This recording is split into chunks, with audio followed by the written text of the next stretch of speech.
maulan na Sunday. So, hindi tayo pwede mag-jogging sa labas. Indoor exercises na lang muna tayo.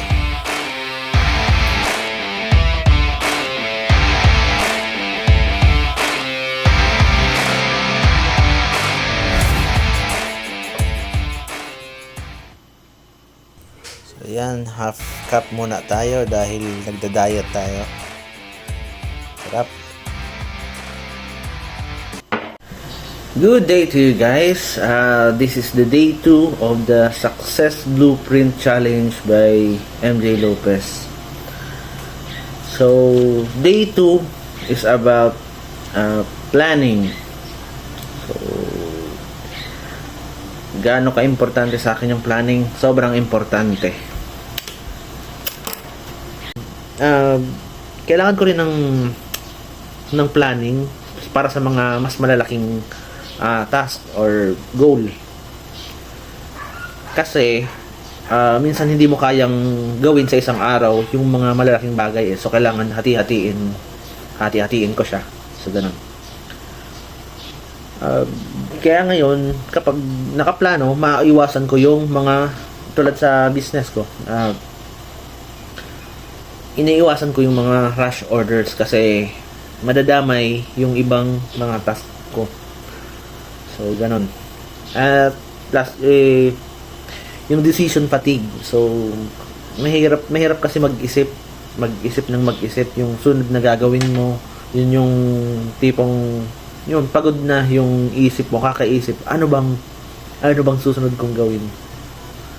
So, ganun. May ginagamit akong application, ang pangalan nun ay Google Calendar.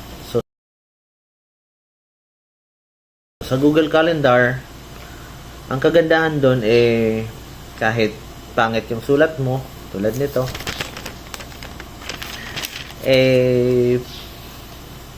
kumbaga, maayos mong mababasa pa rin doon.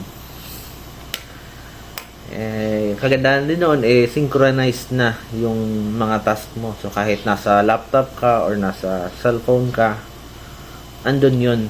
So, hindi siya masisira.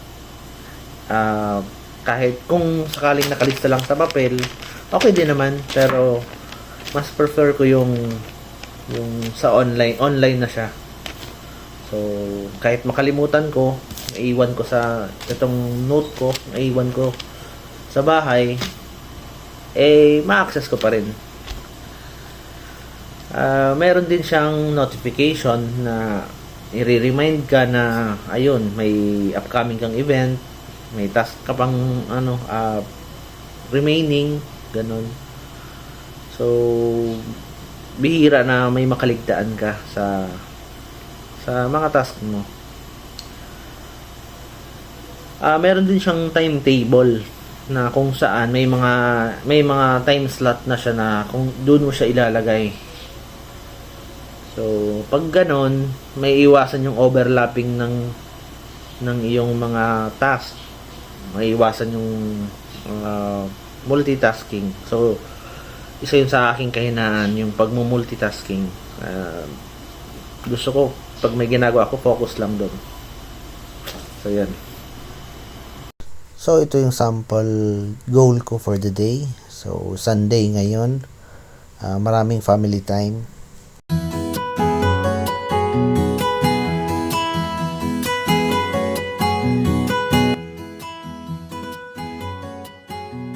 Mahalaga rin na may plano ka for the year, for the month, for the week, and for the next day.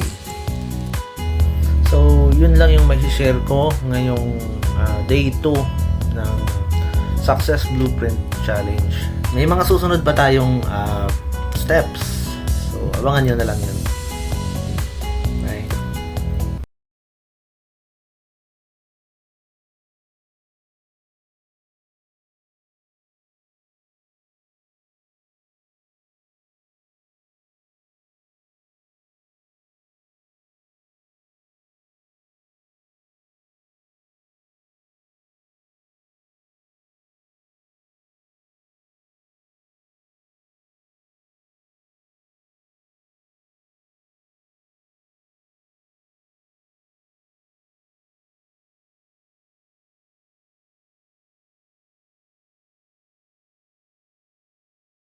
Kaya yung schedule ko ngayon, plinano ko siya kagabi pa.